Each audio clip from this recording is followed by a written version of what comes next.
महाराष्ट्र, झारखंड और यूपी उपचुनाव में जनता ने तो अपना फैसला सुना दिया है। किसके सिर पर ताज सजेगा या किसको हार का मुंह देखने को मिलेगा, ये तो 23 नवंबर को नतीजे के दिन साफ हो पाएगा।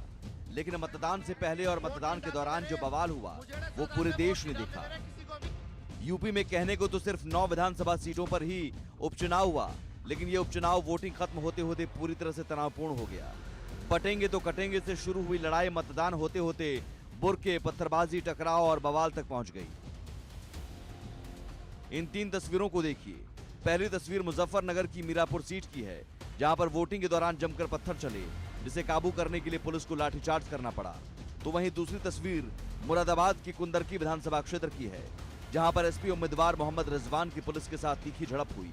तो वहीं तीसरी तस्वीर सीसामऊ की है, जहां पर समाजवादी पार्टी ने वीडियो जारी कर मतदाताओं को वोट देने से रोकने का आरोप लगाया है। मैंने अपने समाजवादी साथियों से कहा है कि सारे वीडियो और फोटो इकट्ठे करें और गड़बड़ी में लिप्त पुलिस और प्रशासन के लोग उनके नाम और पदनाम भी जानें। किसी को भी बख्शा नहीं जाएगा। इस चुनाव का परिणाम तो हमारे पक्ष में ही आएगा, लेकिन कल को कोर्ट का फैसला इन बेईमान अधिकारियों के खिलाफ ही आएगा। इस समाजवादी पार्टी केवल हार के मुंह को छुपाने के लिए इस प्रकार की अनर्गल बातें कर रही है।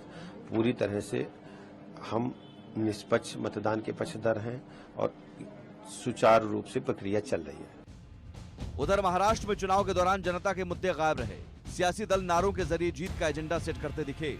बटेंगे तो कटेंगे, एक है तो सेफ हैं, मुंह में राम बगल में छुरी, 15 मिनट 15 सेकंड के मुद्दे हावी रहे। लेकिन लास्ट मोमेंट पर कैश कांड और बिटकॉइन बम ने पूरा सियासी घटना ही बदल दी।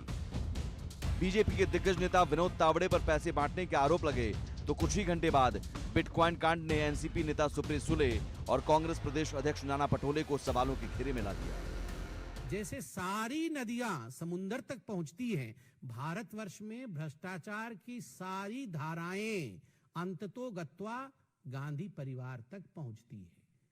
तो ये भी वहीं पहुंचेगी। क्रिप्टो हो या कोई भी करेंसी हो, सारा जाके 10 जनपद में ही जमा होता है। सुप्रिया सुले जी ने दूध का दूध और पानी का पानी कर दिया। उन्होंने सबसे पहले तो साइबर क्राइम में इसकी जांच के आवेदन दिया है और सबसे बड़ी केस किया। और सबसे बड़ी बात है कि उन्होंने बीजेपी के प्रवक्ता के खिलाफ मानहानि का मुकदमा ठोका है।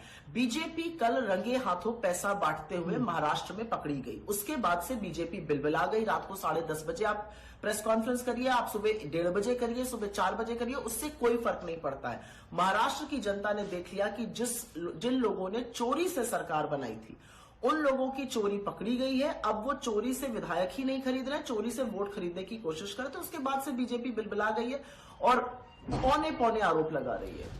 2024 के विधानसभा चुनाव में जनता के मुद्दों पर सियासी तनाव पूरी तरह से हावी रहा।